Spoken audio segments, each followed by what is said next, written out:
So let's see. Yeah. Looks like we're recording, I hope. Yep. First of all, thank you, Abraham, for joining me in this conversation. You're based in San Diego, as I understand it. Yes, correct. You've got some sunshine there. I'm up in San Francisco, and there's not much sunshine out, but Oh, wow. At least I've a bright light in here. And Yes. I just thought I'd give a brief introduction to myself before we talk about you and your work.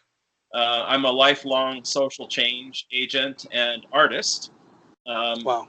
During my career, over the last 40 years, I've worked with both Cuban refugees as well as Guatemalan refugees. About 16 years of my life working with refugees. And I've also worked with homeless populations, both in Los Angeles and in the San Francisco Bay Area. One reason I'm interested in refugees and their cause is, of course, because it's such a huge problem in the world today. I think the latest statistics are 68.5 million people are refugees, or about 1 in 100 people on Earth. 2% of the global population is homeless, and about 1.6 billion people lack adequate housing. So it's really a huge problem. And sadly, President Trump has moved to slash in 2017, the number of refugees that are coming to the United States, or the number that the United States accepts, down to 50,000. And in 2018, the U.S. is on pace to be one of the lowest countries on the planet in terms of accepting refugees. I think there's 49 nations that accept more refugees than the U.S. And we're at our lowest number of refugees being accepted in 40 years. So, obviously the conversation about refugees is often dominated and exploited by fear of the other.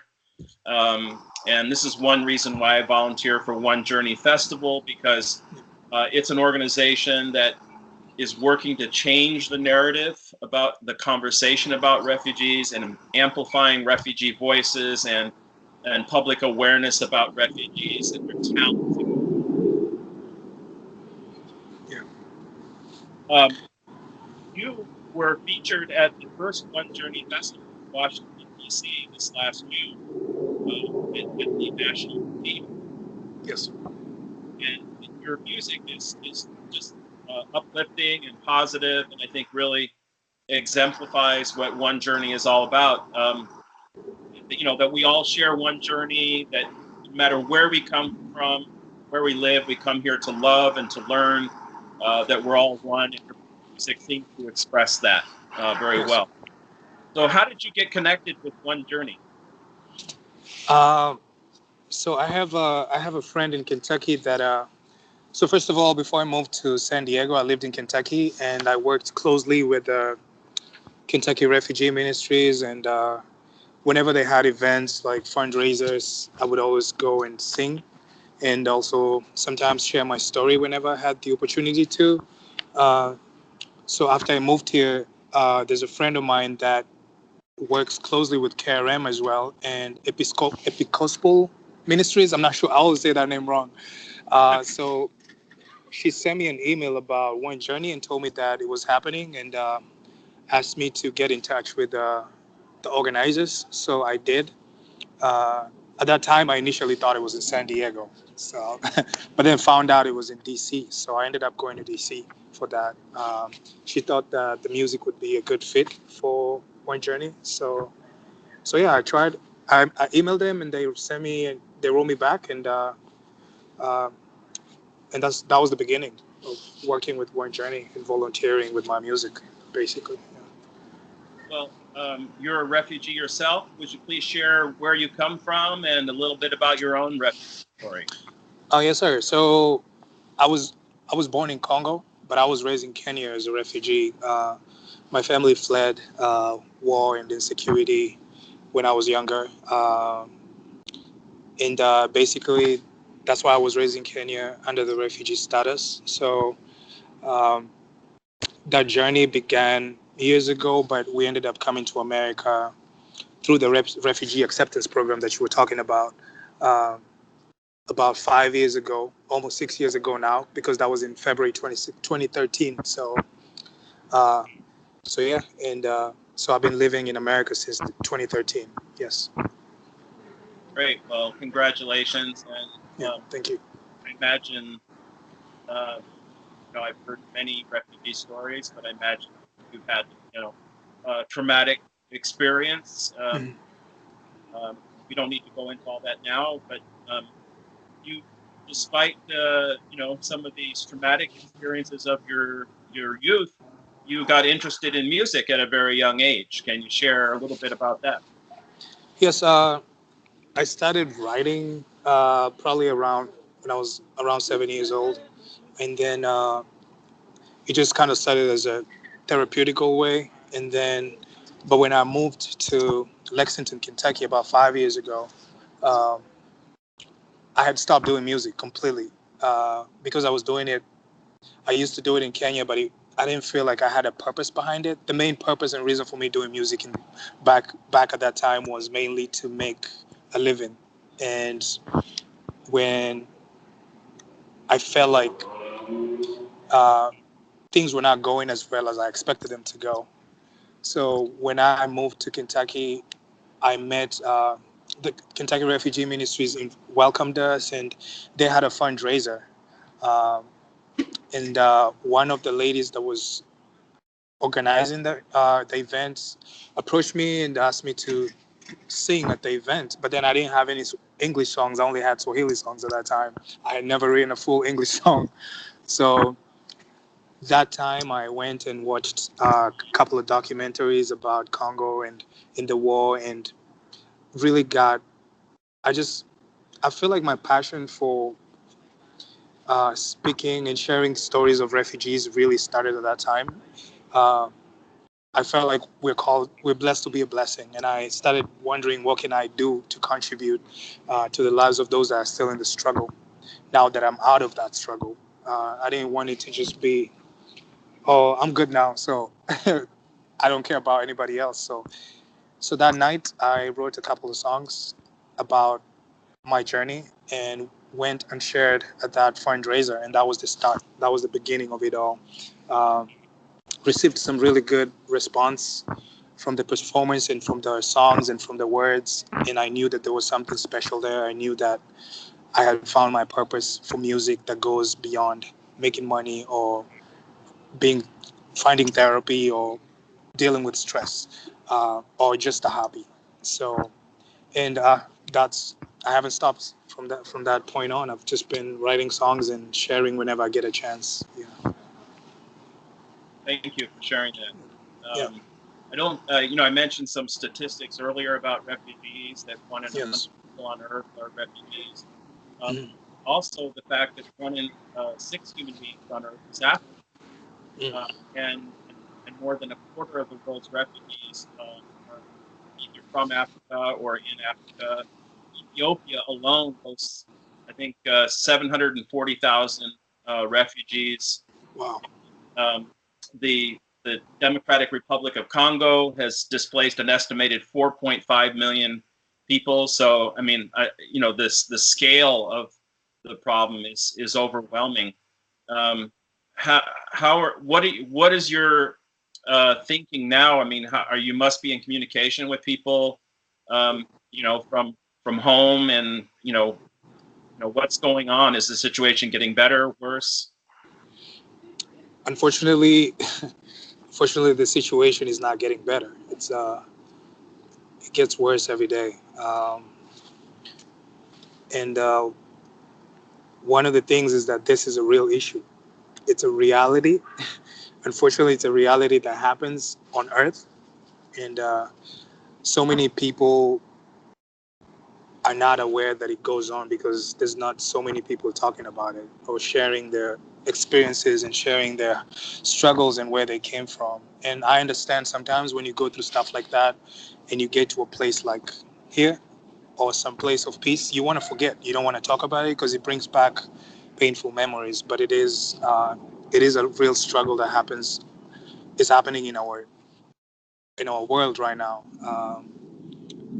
Yeah, yeah, I think my one of my observations is that I think because the situation of being a refugee or being homeless is a scary thing to look at, and I think the fear that people have about it, and part of it is they don't know what to do about it.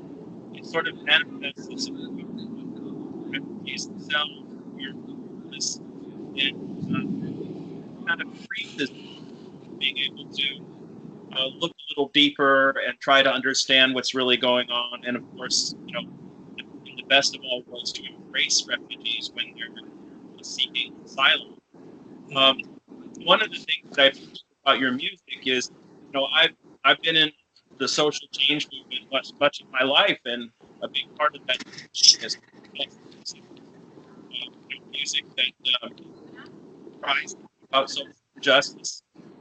Um, but and I've participated in many protests myself of all kinds. But what I love about the one journey approach, and I think also about your music, is that you choose to your music is touching on really important issues, but you're choosing a path that's celebrating and that's embracing and expressing, I think, something that people want to run towards instead of run away from. yeah. And you've got a few songs up on YouTube and SoundCloud. I listened to Revolution. Yeah. It's a beautiful song. Maybe you could Thank tell you. me a little bit about that. I think you performed it also with a lady named Jessica McKenney. Yes, sir. Yeah. So tell me about that song, what it's about, and uh, Yeah. Revolution.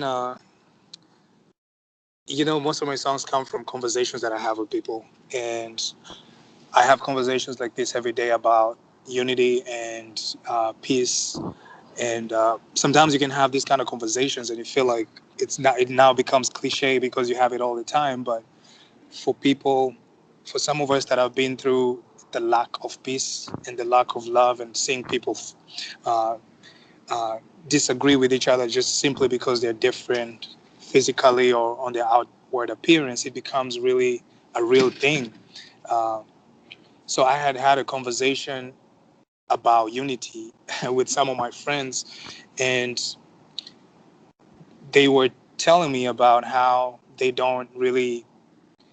feel like the problem of not having unity is never going to end because it runs deep. The roots are really deep, and they started from generations to generations, and that's when I realized that the problem is not that the problem is not what happened in the past. The problem is what is happening right now.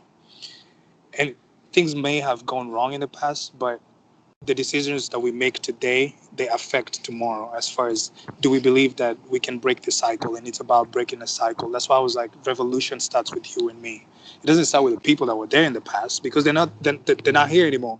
It starts with us because we're here, and for us to stand up for what's right and fight for what is right, um, and bring change, we have to believe in that change first. We have to believe that it is possible to achieve that change. So yeah, that's how the song came about. I just went home. I was thinking about that a lot and just wrote down the simple words.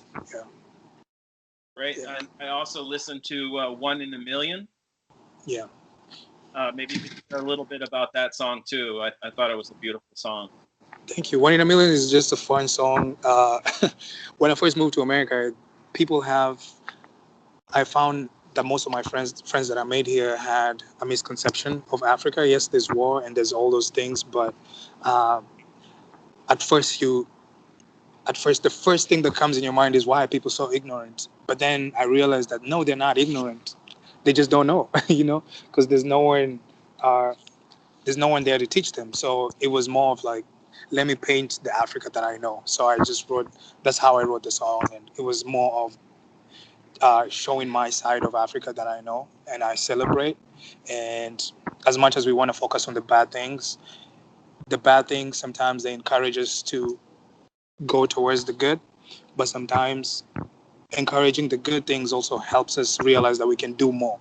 So yeah, that's how One in a Million came about.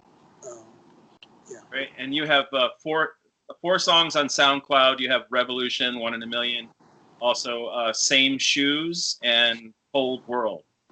Yes, Same Shoes and Cold World. Yeah, Same Shoes was just it was mostly saying that no one is immune to pain and war and all these things that happen around the world. Nobody is immune to that. It can happen anywhere and to anyone. And yeah. And you're working on an album, as I understand it. Is it called Dreamer? I do. I have an album out. It came out last year, Dreamer, and I have another one called Home. I released 2 albums last year. Well, where are those available? But they're not available anymore because I took them down just because I felt like the quality was not as good.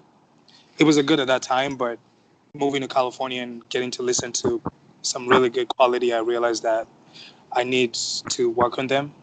Right now, I don't honestly have the finances to do that, so I just decided to take them down and just keep the ones that I think are a little bit better quality. Because I want people to enjoy them and be able to get the message, and it's hard for people to listen to the message if the quality is not as good. So, yeah, right. Yeah. If there's any executive producers out there or record companies listening, you're ready to go. We got 2 albums ready to go. Yeah. Right. Yeah. I co-produced all those songs by myself. I recorded myself and everything. I have a friend that helps me mix and master and make some beats, basically. But it's me and him. But yeah, I'd love to find a team someday of people to work with, professionals. That would be awesome. Great. Well, let's put some prayers into that idea.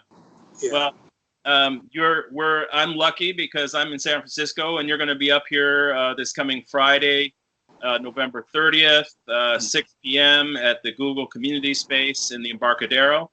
Yes, sir. And that event is up on the onejourneyfestival.com website, and so Yes. we're going to be taking photos and recording, and so if there's any executive producers here in San Francisco want to come down and check you out, we're going to invite them all to do that, and really looking forward to this event. And we appreciate the time you've taken out of your workday to talk to us, and I'll be sharing this online, Facebook, and so on. Be sure to tag you and let people let you know where the video is showing up. Yes, that would be awesome. Thank you so much for the invite, and special thanks to Wendy as well, and the whole One Journey for putting this together. I think it's an incredible initiative, and I'm in full support. Yeah, well, full support. Of course, meeting you in person. I'm gonna stop recording now, but don't hang up yet. Okay.